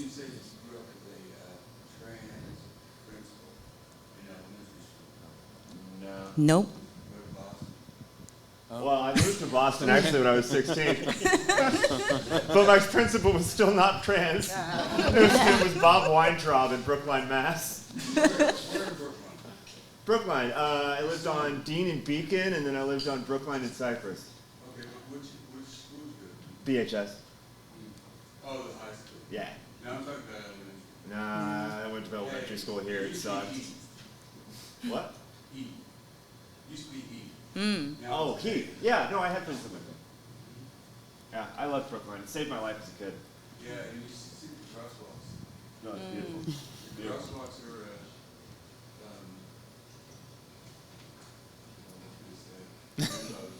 Oh. Yeah. Love that. Brookline's dope as hell. Please, yeah. Hi, Nico. Not to beat a dead horse, but I also wanted to take a moment to appreciate the toxic transmasculine boyfriend. Because haven't we all? I know 10 of him. The moment in the movie that really stuck out to me was when she came out to her mom, and when her mom was like, what the fuck do you mean? And the immediate, it's okay, we can fix you. That's the stories that you hear a lot about coming out, or about either parents accept you or reject you, but I feel I know a lot of people and I've experienced parents who care to an extent, but the way that they care, they have so much internalized hate and so much fear inside of them that even them loving you is going to hurt you a lot. Yeah. Yeah. And yeah. Yep. Nico, that recalls to my mind a question I had earlier, because it seems to me that the dad, the absent father, right, is like not trying to confront her, right? And like obviously is not about it, but just absents himself rather than getting involved, right? So, which is preferable between the mother's ill-advised but well-intended behavior and the father's like, okay, well, I have no idea what to do, so bye. Yeah, I gotta go get some cigarettes, right? I mean, personally, I don't think either. Like, I don't think one of those is better than the other one. No. Because both, as a child, neither one of those is giving you the support and the guidance that you need as a kid. Because regardless of whether you approve of of the way that your child came out of the womb, fuck you. You know, your kid still needs a parent. Ideally, your kid needs two parents, but sometimes that's not possible. But like, to be absent or to reject your child, either one, your child's growing up alone, and you're just going to add more and more trauma on top of already being othered, which is unfortunately an almost universal experience one way or the other. Mm-hmm. Less so nowadays. Like nowadays, with the new generation of kids, there are some fucking amazing parents out there who are going to bat for their kids and giving their kids the lives that they deserve. But back in the 90s, back in the 80s, 90s, early 2000s, nah, we were just fucked. I have a question for y'all. So, for those of us who were raised by strict Southern parents, and Mammon Sir just comes out automatically. I fucking hate it. What can I do? Okay, so there's a really easy way to deal with that. When it comes to honorifics, I hate honorifics. The easiest way to deal with it is just don't use them. Bro, like dude or bro, even that is bad. I say boss a lot. I really do. I was like, all right, boss. You know, that works. Friend, buddy, pal. All of those work. But like honorifics, they're not necessary. And honestly, growing up in Texas, I lived in Texas till I was 16, and like I told the gentleman who left, I moved to Brookline, which is a suburb of Boston, sort of. It's surrounded by Boston. New England's weird. But in the Northeast, they get mad if you call, well, not necessarily sir. Sir is not such a big deal. But if you ma'am people, ooh, they don't like it because they think you're calling them old. So like in the Northeast, honorifics are just kind of slowly being phased out. So the best way to do it, in my opinion, if you're dealing with a lot of trans folks, is to just not use honorifics. The second is, if you're curious, ask. And if you're told, listen. And if you fuck up, apologize once. She's not one of those. And then move on. I raised her well. I agree with Austin, but also as a trans Southern person, I still struggle with the yes sir, yes ma'am. I'm in very much a customer service mode, 24/7. Master is gender neutral. That's why I got my master's degree, Yes, Master Birdie. But it's something I think just to kind of be aware of in your language. I know that for me, I'm trying to say it less and less, but when I do encounter an older person, then it just comes right out like I was taught. But I think just being aware of it and monitoring it is a good way to kind of lessen the usage. I'm so sorry. Echo, I see you. Hey man, you're getting those steps in. Seriously. I was just trying to figure out a way to word this. I really appreciated how the film kind of showed the mom. It's like she wanted him to her. She wanted her to be a watered down trans person. She wanted to be, I guess, socially acceptable. Yeah, socially acceptable trans person. She was like cross-dresser, drag queen, kind of what I feel like, and I related to that a lot because my mom's not exactly like transphobic, but when I first came out, she was like, maybe you're tomboy, and I don't know, I just appreciated that because I dealt with that. My favorite, sort of, to take it back to cinema and to take it back to comic book movies, one of my favorite moments for that feeling is in X-Men 2, when they go and talk to the kids' parents and they're like, have you tried not being a mutant? What a concept. And just to, one of the big messages in the film is like, I'm not here to make you comfortable, right?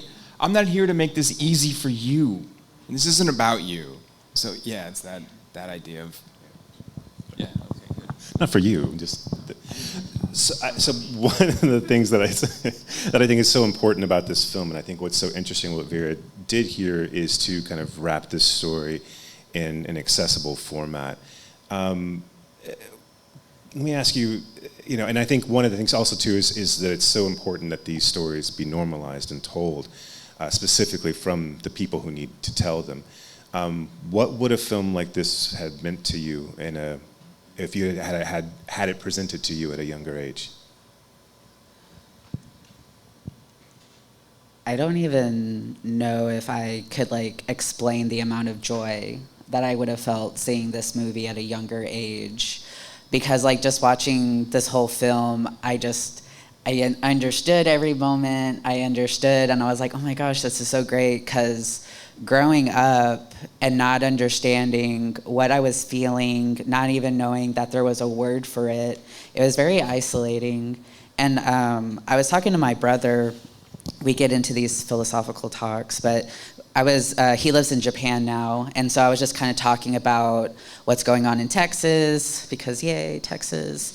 But he was like, yeah, I noticed when you started testosterone and you started going by Birdie more, how more open you became, and how I really got to know you as a brother versus how I got to know you as a sister. And so I think just having that access would have made me a whole lot closer to my family, because I could actually be myself.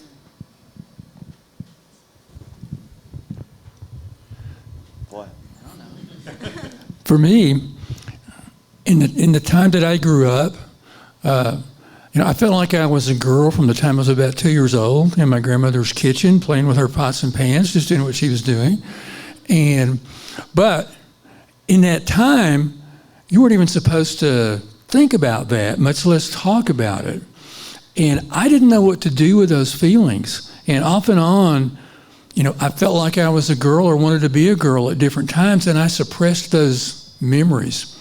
And so to answer your question, if something like this had been out when I was growing up, I think that would have triggered me to say, wait a minute, let me think about this. But I didn't. And once I finally did come out and, embrace who I've always been, going back to what you were saying about joy, Austin, I'm the happiest I've ever been in my entire life. 100%. And absolutely. And one thing that's happened, going back to your question, all of a sudden, all these childhood memories have come back and they've been unlocked. And I'm remembering all these times that I'm like, wow, that was a marker on that trail. I just never connected the dots. I didn't realize who I was. And so,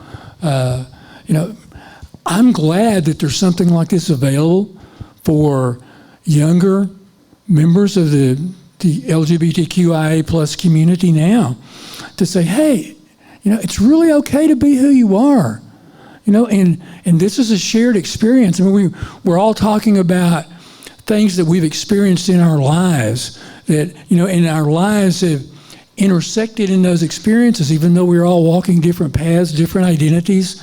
we can identify with a lot of what was in this film. So I think it would be very, very helpful, or would have been very helpful to me if I had seen something like this as a child or as a youth. For me, for one thing, I would have been very disturbed by this movie because I was a really big fan of Bill Cosby. But in all seriousness, I don't know that this movie could have existed in the early 90s. I try not to think about my regrets in my life. But if I have one regret, it's that I was too scared to do this earlier. Yes. And I would like to think that if I had been exposed to a movie like this, then seeing that solidarity and seeing myself in that character might have moved me towards transition earlier. But honestly, I don't know if that's true, because going into medical transition is one of the most fundamentally terrifying things that you can imagine. And they tell you that, and it's true. It's one of the most joyful things that I've ever done, but pulling that trigger is to start fundamental changes in your body that are irreversible. And that's a terrifying thing, and it doesn't change the existential consequences for your family, for your extended family, for your life, for your career, for your friends, the possibility of rejection. That's what kept me from transitioning, not necessarily representations of transgenderism in the media. So while I would like to say that if this movie had existed earlier, it would have had a really positive effect on my life, I just don't know that that's true.